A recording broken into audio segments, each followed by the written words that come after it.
kita peroleh adalah yang di kami. Belum ya. Baik acara bahwa surat yang disampaikan kepada kami adalah sudah kami terima, namun tembusannya kami catat tidak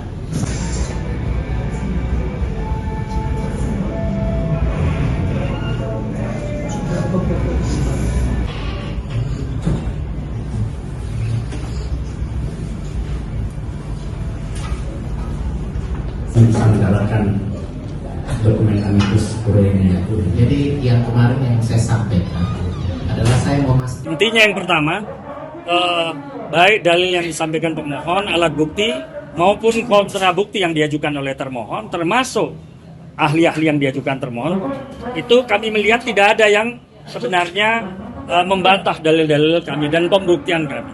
Karena itu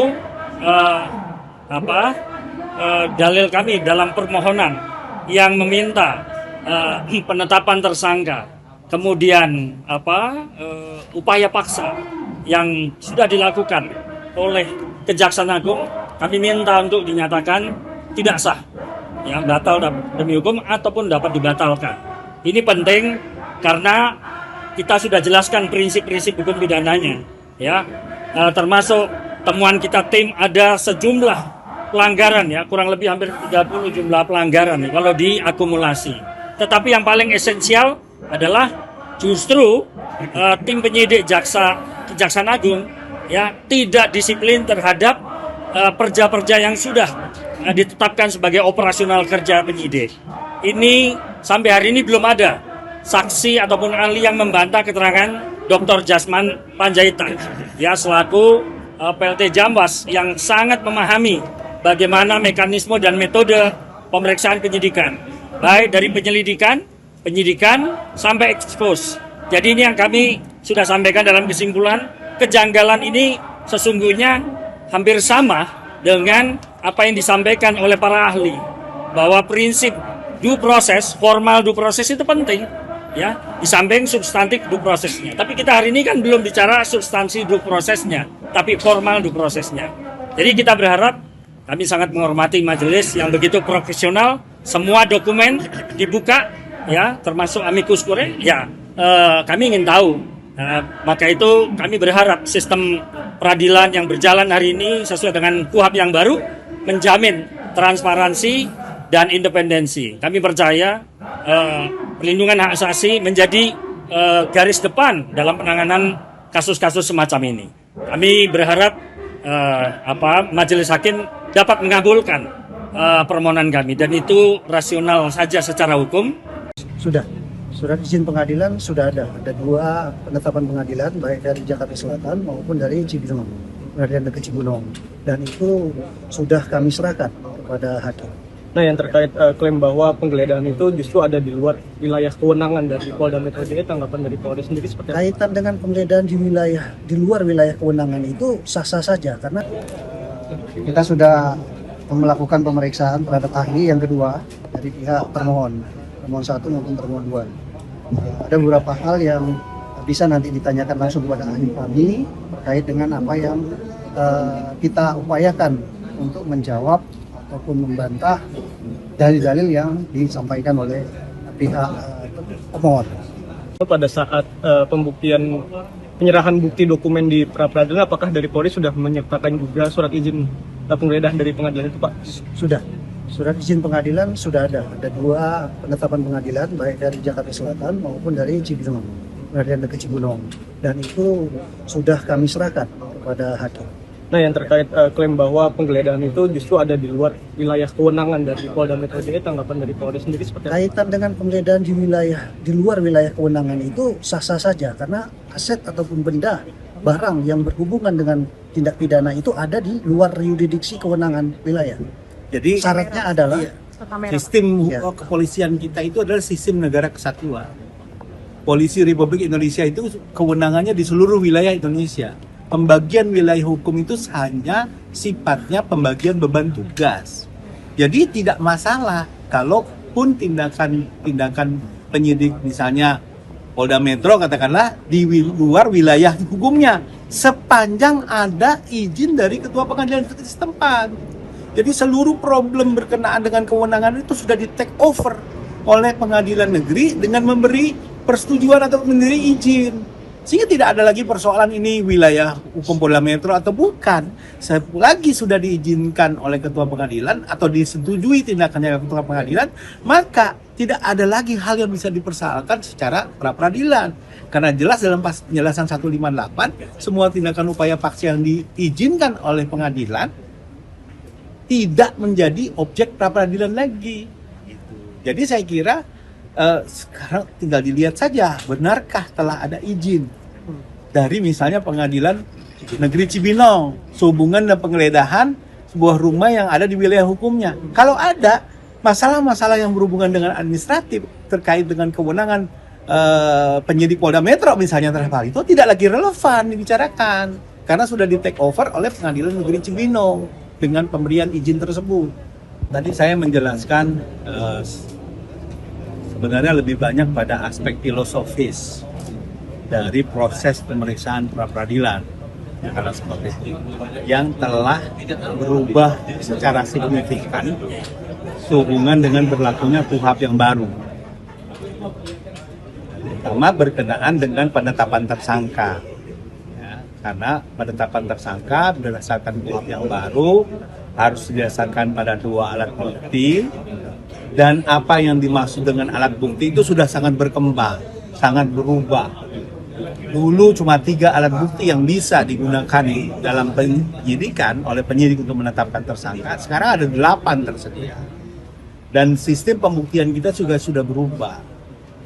Nah, sistem pembuktian kita sebenarnya lebih banyak pada sistem pembuktian berdasarkan keyakinan hakim, berdasarkan alasan yang logis.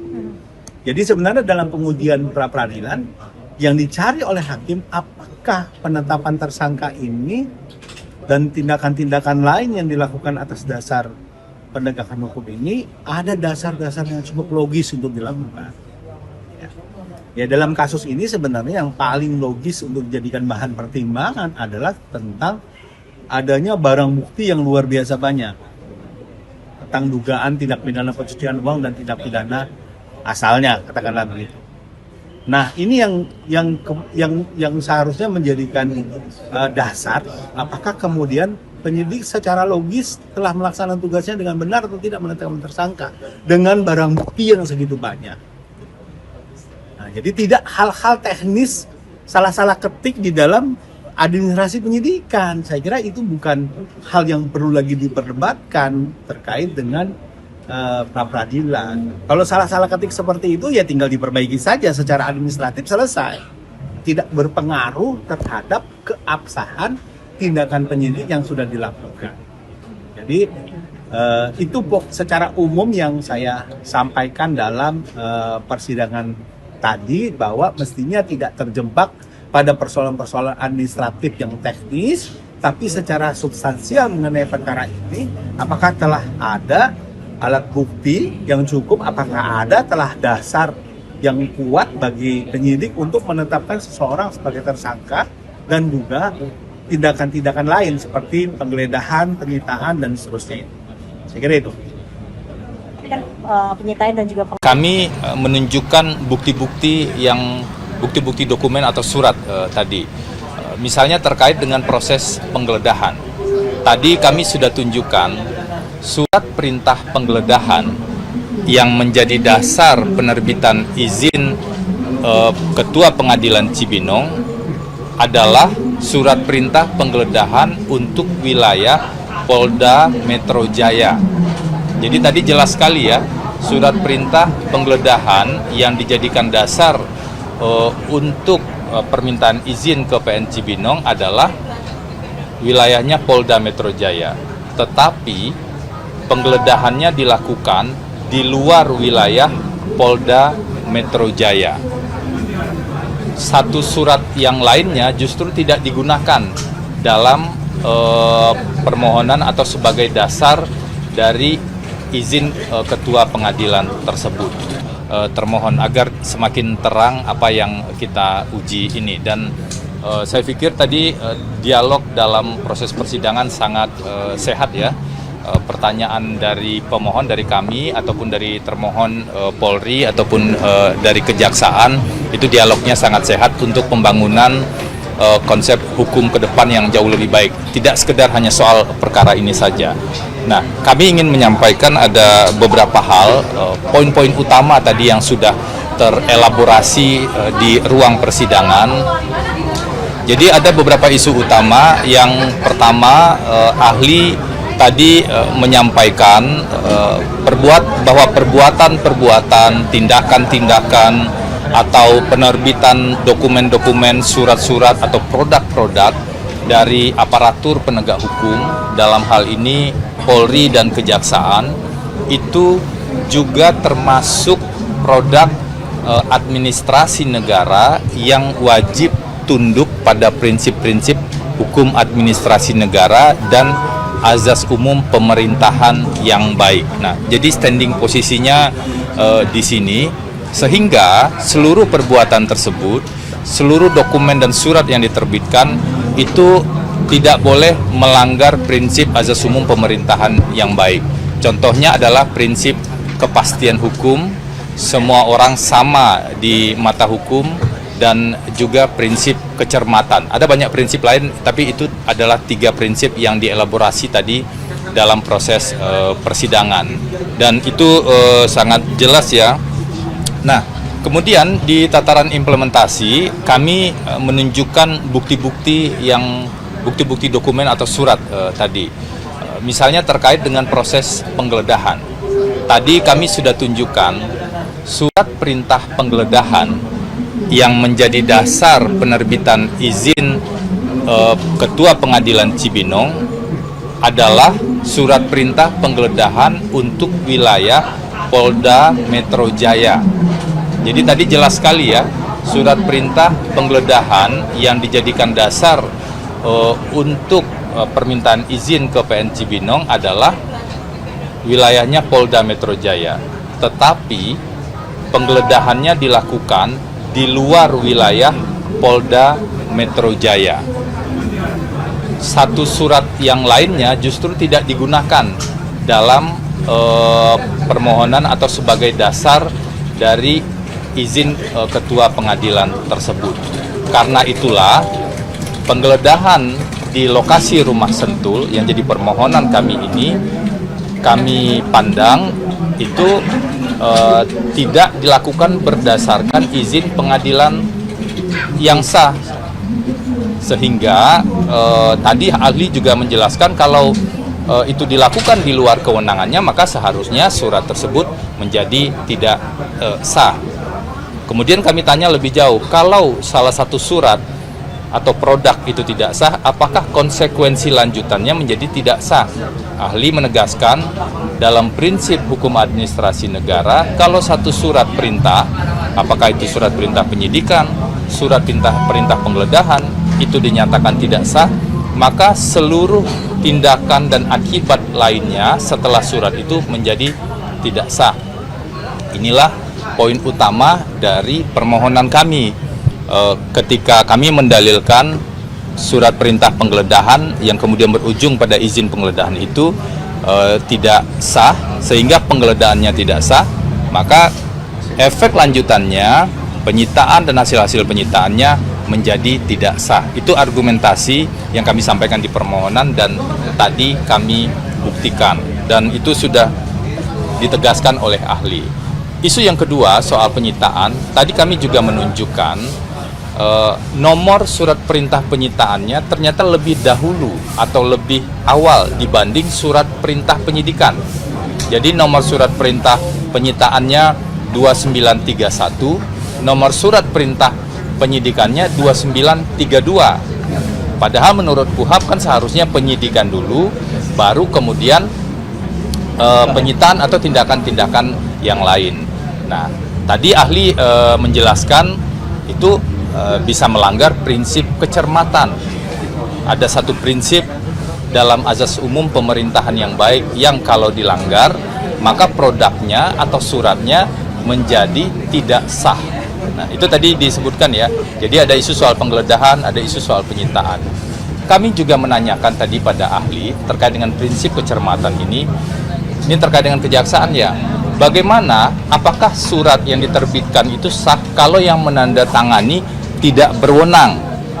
Kami tunjukkan peraturan Jaksa Agung bahwa yang berwenang menandatangani surat perintah penyidikan adalah Direktur Penyidikan.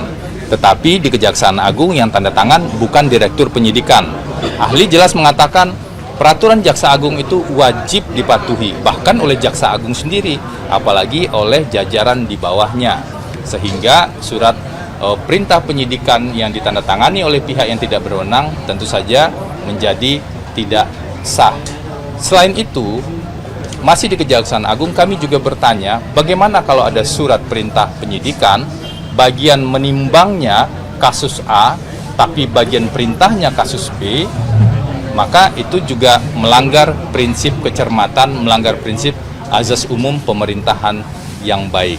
Jadi dari satu poin utama ini yang kita elaborasi tadi adalah bagaimana azas umum pemerintahan yang baik itu wajib dipatuhi oleh semua aparatur, termasuk aparatur di Polri dan di Kejaksaan atau semua aparatur negara, dan pelanggaran terhadap azas tersebut itu mengakibatkan perbuatannya menjadi tidak sah. Poin kami selain soal perkara ini, yang paling penting adalah kita sedang membangun sebuah tradisi dan penafsiran hukum agar ke depan penegakan hukum itu betul-betul dilakukan sesuai dengan azas umum pemerintahan yang baik. Isu lainnya yang juga kami elaborasi dan kami pastikan adalah terkait dengan apakah kewajiban kaidah hukum di putusan Mahkamah Konstitusi tentang kewajiban pemeriksaan calon tersangka itu masih wajib dipatuhi atau masih berlaku saat ini atau tidak. Ahli tegas mengatakan tafsir Mahkamah Konstitusi itu adalah tafsir atas Undang-Undang Dasar sehingga wajib dipatuhi sampai dengan saat ini. Artinya KUHP baru dalam penafsirannya juga harus mengacu pada putusan Mahkamah Konstitusi tersebut. Sehingga ada kewajiban bagi aparatur penegak hukum untuk memeriksa calon tersangka sebelum penetapan tersangka. Di permohonan kami, itulah yang kami sampaikan, penetapan Pak FA sebagai tersangka di Polri tidak didahului dengan pemeriksaan calon tersangka. Karena itulah kami argumentasikan penetapan tersangka tersebut tidak sah.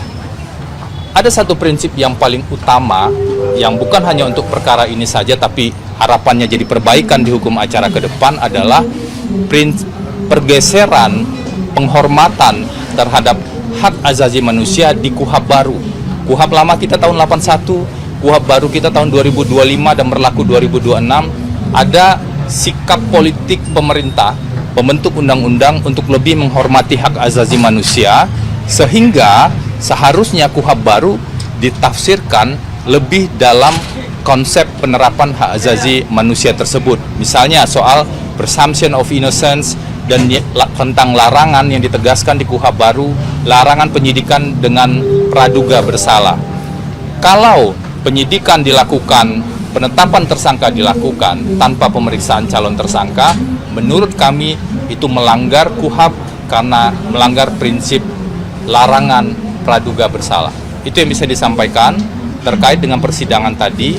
Di persidangan nanti siang jam 1:30 akan dilanjutkan. Agendanya adalah pemeriksaan ahli hukum tindak pidana korupsi dan hukum acara pidana. Jadi ada satu guru besar dari UNAIR yang akan jadi ahli dan satu doktor hukum pidana dari Universitas Islam Indonesia. Jadi mari nanti kita simak bersama-sama. Selain untuk perkara ini, bagi kami ini adalah upaya untuk membangun hukum acara ke depan yang lebih baik sesuai dengan prinsip due process of law dan azas umum pemerintahan yang baik. Terima kasih. Kalau ada pertanyaan silakan. Ahli yang pertama adalah guru besar dari Universitas Tarumanegara di bidang hukum administrasi negara dan hukum tata negara. Namanya boleh Prof. Rasji. Oke, terima kasih teman-teman. Sampai jumpa lagi siang nanti. Subscribe, share, like, and comment. Subscribe, share, like, and comment. Subscribe, share, like a comment. Subscribe, share, like a comment.